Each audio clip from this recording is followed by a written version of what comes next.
Hey everyone, it's Alex, and I am here to make my first video preview of the 22nd Annual Critics' Choice Awards.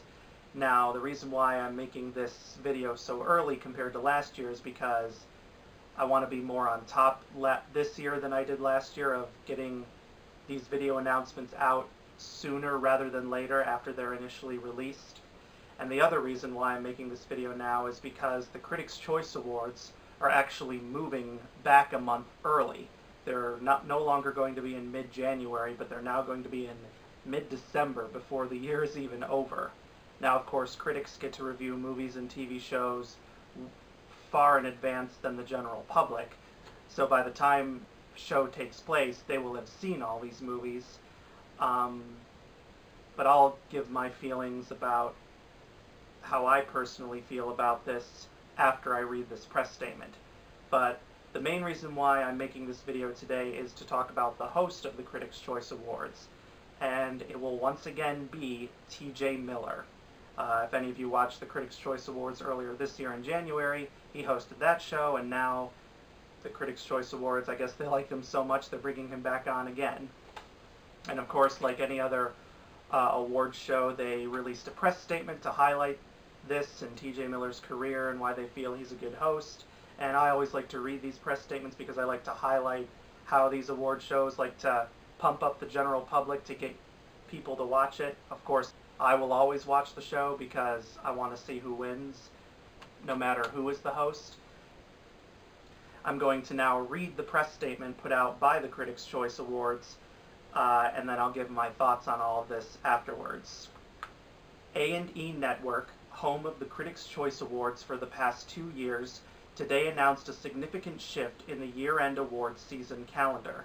The 22nd Annual Critics' Choice Awards show will now be kicking off the season as the first major award show honoring the best in film and television when it airs live on Sunday, December 11th at 8 p.m. Eastern Time, 5 p.m. Pacific Time, immediately following Critics' Choice Red Carpet Live on A&E at 7 p.m. Eastern Time, 4 p.m. Pacific Time. Comedian T.J. Miller will return as host of the star-studded 3-hour show celebrating the best in movies and television for the second consecutive year. It was announced today by Elaine Fontaine-Bryant, Executive Vice President of Programming for A&E, and Joey Berlin, President of the Broadcast Film Critics Association and the Broadcast Television Journalists Association. The show will broadcast live on A&E from the Barker Hangar in Santa Monica. TJ's tremendous presence and comedic humor complement our mission to make this show bigger and better year after year, said Fontaine-Bryant. We are honored to have him return as we lead the way into award season celebrating the best of television and film. The BFCA and BTJA are very excited about moving the Critics' Choice Awards from the traditional mid-January date to December 11th, added Berlin.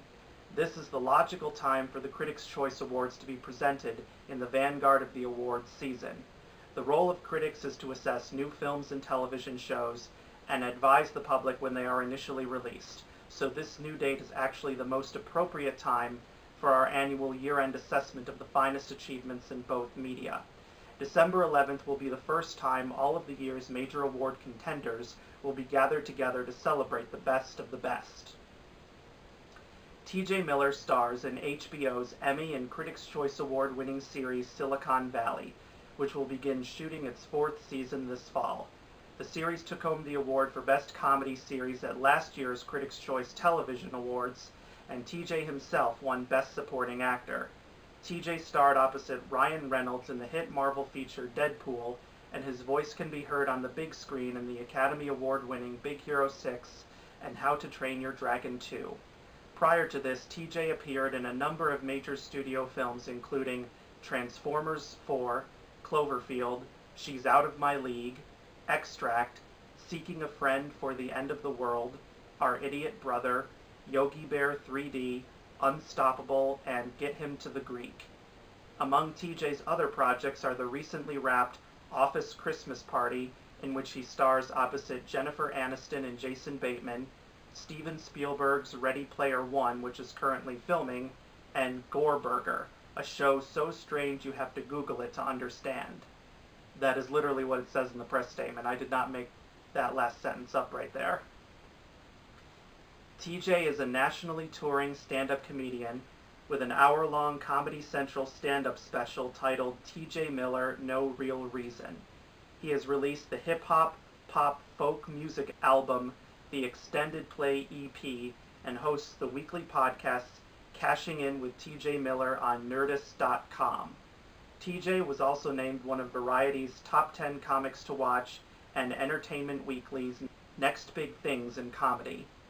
A&E Networks partnered with the Broadcast Film Critics Association and the Broadcast Television Journalists Association to become the exclusive home to the 2015 Critics' Choice Movie Awards and Critics' Choice Television Awards.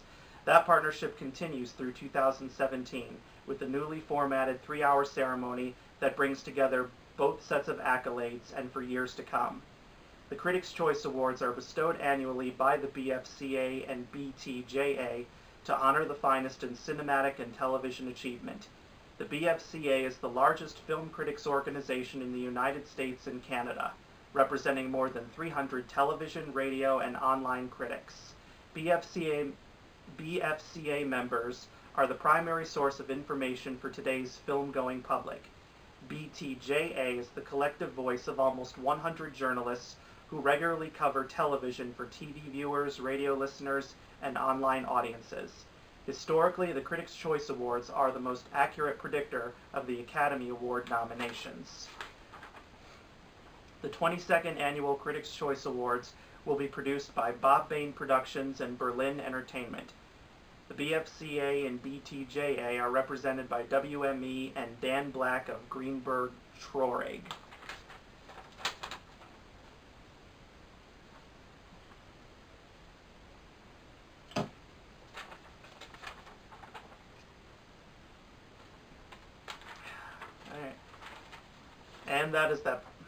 And that is the press statement.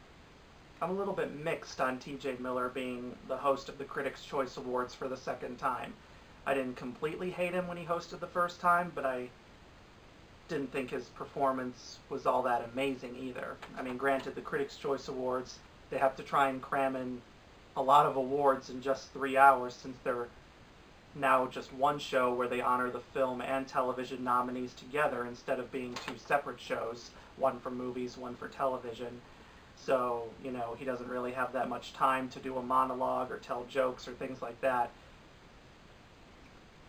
But he did this weird thing with himself and all these puppets where they were trying to do these synchronized movements. You'd have to find a clip to really understand what I'm talking about because it's hard for me to describe it without actually seeing it again. And while I agree that critics are supposed to assess new films and encourage the general public to see or not see something, admittedly, I don't really like the Critics' Choice Awards being moved to December. Not because it's necessarily a horribly bad time, but there will probably be a number of films nominated and winning that I will still have not seen by the time the ceremony takes place. So, and usually when these award shows go on, I like to have been able to have seen all of the nominees, or most of them, before the award show happens. So, because this show is being moved back from January to December, a lot of my picks over things like Best Picture, Best Actor, Best Actress, etc. will probably end up changing between then and the Oscars, because December can be quite a crowded month for movies, especially for awards contenders. And I'm usually rushing to try and see as many films as I can by New Year's Eve so that I can have a big list of films to pick through to make my top 10 best and worst movie lists. But as I said, I will still watch the show. I'm still looking forward to it. I can definitely think of a lot of worthy film and television nominees from the year so far. And the rest of the year honestly looks very exciting, especially for movies. So we'll see what happens there. But anyways, that's all I really have to say here. Thank you guys so much for watching. Please let me know in the comment section below what you think of TJ Miller being chosen to host the Critics' Choice Awards again. Did you like him the first time he hosted? Did you not like him? Do you think he'll do a good job this time? Do you think he'll do terrible? And also, what do you think of the Critics' Choice Awards being moved a month early from January to December? Let me know in the comment section below. Subscribe to my channel if you have not yet done so. And I will see you guys next time. Bye.